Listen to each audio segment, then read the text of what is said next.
और बढ़ते आगे, जहां अररिया के सिकटी में बकरा नदी पर बना पुल गिरकर ध्वस्त हो गया। बताया जा रहा है कि बकरा नदी पर बने इस पुल का उद्घाटन किया जाना था, लेकिन इससे पहले ही करोड़ों की लागत से बना यह पुल गिरकर ध्वस्त हो गया। सिकटी प्रखंड क्षेत्र के पड़रिया घाट पर पुल का निर्माण किया गया था। बकरी नदी पर 12 करोड़ की लागत से पड़रिया पुल का निर्माण किया गया था और अचानक ही पुल के 3 पिलर नदी में धंस गए और पुल गिर गया। इधर मंत्री अशोक चौधरी ने एक्शन लेते हुए 2 इंजीनियर को सस्पेंड कर दिया। तत्कालीन सहायक अभियंता अंजनी कुमार, जो कार्यपालक अभियंता के भी प्रभार में थे, और कनीय अभियंता मनीष कुमार को तत्काल प्रभाव से निलंबित कर दिया गया है। और ब्यूरो चीफ अमित सिंह इस वक्त हमारे साथ जुड़े हुए हैं।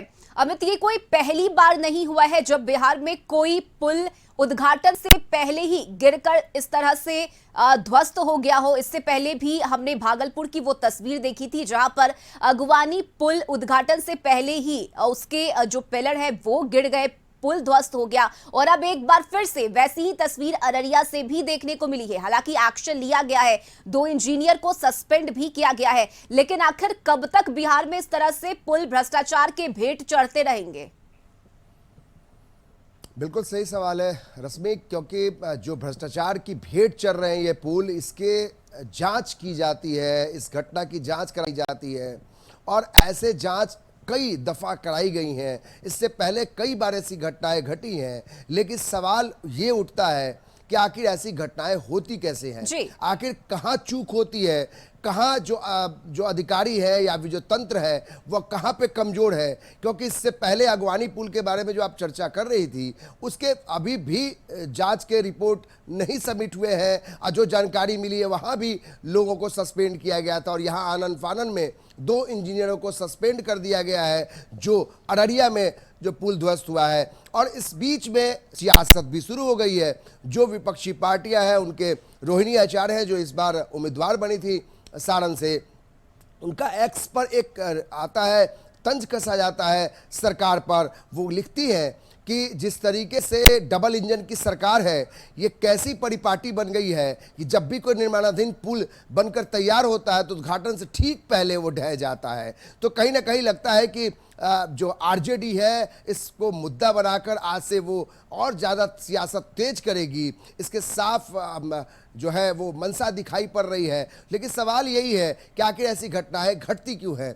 अगर ऐसी घटनाएं घटती है तो क्या इसकी पूरी जांच होती है, पड़ताल होती है? क्योंकि एक घटनाएं घटती है, दूसरी घटना फिर तैयार हो जाती है। तो इस तरीके से जो कहानी है पुल के ढहने की, वो एक अजीबोगरीब कहानी है कि लगातार ऐसी घटनाएं घटती जाती है। 17 महीने में जब तेजस्वी यादव सरकार में रहे, महागठबंधन की सरकार में, उस समय भी एक घटना घटी थी। तो दोनों ही तरफ देखिए, चाहे वो एनडीए हो या फिर महागठबंधन की सरकार हो, दोनों ही दफे में इस तरह की घटनाएं घटती रही है। इसलिए कोई बोल नहीं सकता कि आखिर कहां पर लैप्सेस है। भले ही आप 2 इंजीनियर को सस्पेंड कर दें, लेकिन तंत्र में जो एक तरीके से कमी है, कहीं ना कहीं सिस्टम में जो चूक है वो उभर कर सामने आ जाती है रश्मि।